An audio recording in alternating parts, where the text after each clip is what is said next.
Hello everyone, and I tune into a special edition of Inside the Fight.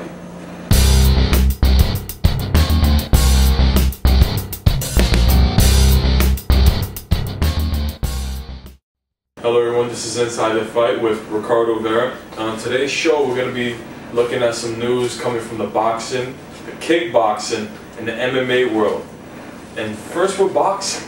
We have big news coming out from the Super 6 Boxing Classic as Andre Ward will have to have a new opponent on November 27, as Andre Darrell pulled out of a fight with an alleged undisclosed injury. Ward and Darrell were former Olympic teammates, were originally scheduled to fight on September 25th, but unfortunately no agreement could be reached between both management, and the fight was rescheduled for November 27th. Ken Hirschman, Executive Vice President General Manager of Showtime Sports, said that Ward's fight will go on as scheduled against an opponent to be named, and the decision will be made whether this fight will be a part of the tournament or not. Win or lose, Ward would advance to the semifinal based on tournament points as he already earned. As interesting as it gets, Darrell's departure makes the November 6 Super 6 bout between Alan Green and newcomer Glenn Johnson even more significant, as the winner most likely advanced to the semifinal. And also in the current development, Andre Darrell's promoter Gary Shaw had this to say on the news about him pulling out of the fight. "I'm very disappointed. Andre was advised by a neurologist that for the present time, Andre cannot spar, nor he cannot fight until he's symptom free. We're going to be further testing, and I just pray and hope that everything's alright for Andre Darrell and his family." It's a sad story. If he would have won his next fight, he would have made the next round. And he had 2 points over his disqualification win over Arthur Abraham, so he had a chance to go to the semifinals and possibly win this tournament. It's sad to see a guy like that have to pull out of a big tournament like this. Also, news coming out from the Super 6 Boxing Classic, as now it's official. Arthur Abraham and Carl Froch will not only be fighting for a spot in the semifinals when they clash in Finland on November 27th. Following an appeal from Team Sutherland, the WBC ruled that the vacant WBC super middleweight title would also be up for grabs. King Arthur had this to say on the subject: "That is a fantastic news. It's like a dream come true for me. Ever since I vacated my IBF middleweight title to battle it out with the world's best fighters at super middleweight, it has been my goal to become champion again. And now, this moment is finally here." And it's going to be a good fight. These are two warriors. They both are big punchers. Arthur Abraham likes to start out slow, and then he likes to catch the guys in the end of the fights. Froch is a warrior. He goes in there like punch for punch.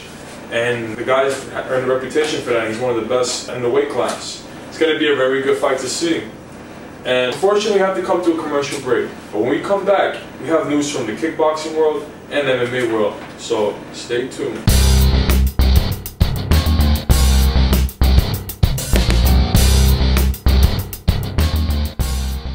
Hello everyone, welcome back.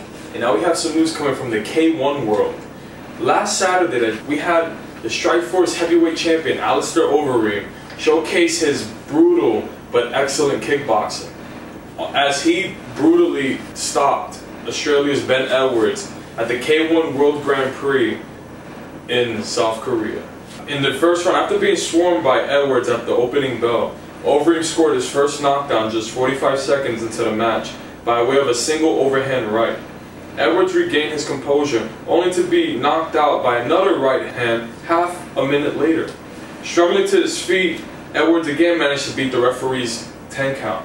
Overeem rewarded his opponent's effort with a devastating 1-2 combination that sent the Australian to the canvas for the third and final time. With that victory, Overeem draws Tyrone Spong in the semifinals, but the fight of the night happened at K1 Max, which Mike Zambidis defeated Chahid in a decision in a Fight of the Year candidate.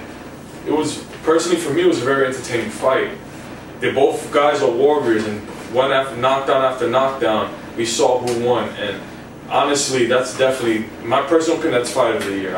There's been good fights so far. Jorge Santiago and Misaki, they had a big fight, so Santiago came back to knock Misaki out. But that fight right there was so bad, it was so close back and forth. That had to be Fight of the Year. That's my personal opinion. You might not like it, but it's my personal opinion. And news from the MMA world.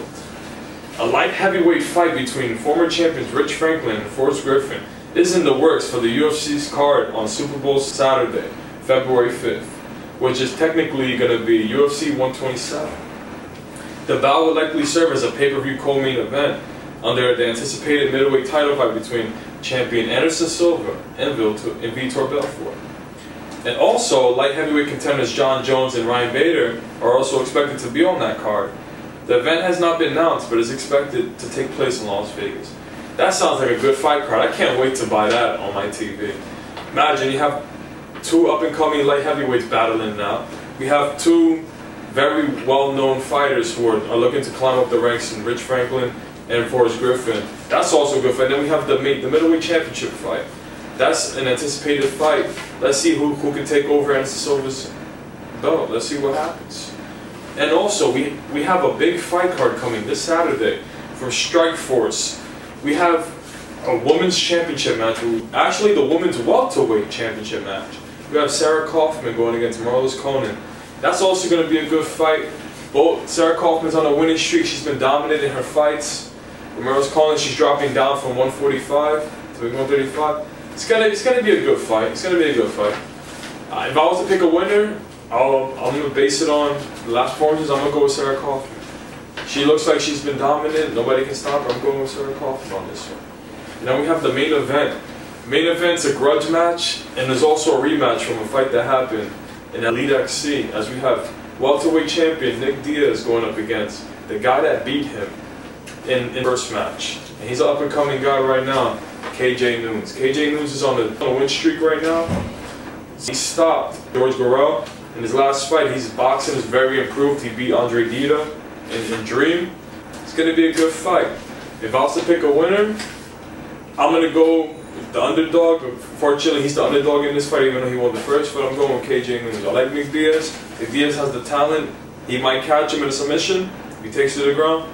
But I'm going to go with KJ Noons. I think KJ Noons can pull this out again. Unfortunately, we have to go to commercial break. When we come back, we're going to see what's up inside the fight. Peace out.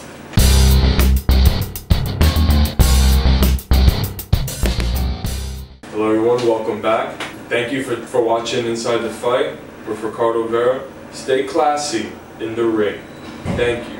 Peace out.